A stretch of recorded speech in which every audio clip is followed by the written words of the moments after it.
अगर आप आपस में लेन देन करते हैं, कुरान मजीद कहता है आप अगर मुस्तकबिल की चीज कोई लेते हो, उधार लेते हो, या कोई आपके साथ मुस्तकबिल में कोई एक एग्रीमेंट होता है, वादा होता है किसी काम के करने का, उसको लिख लिया करो।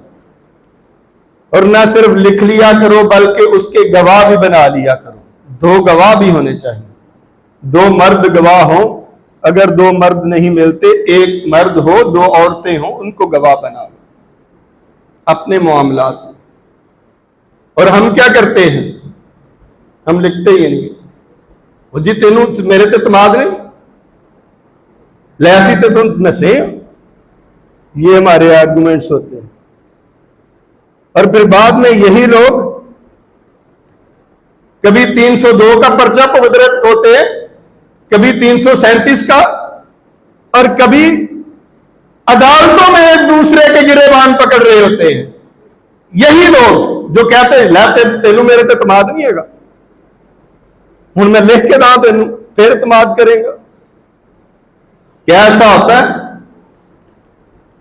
हर मोहल्ले में, हर कचहरी में हो रहा है।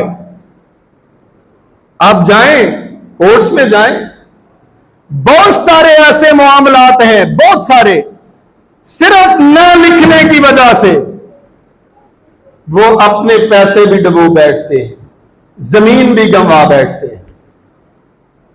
क्यों? कि हम बिद्दात में पड़े हुए हैं।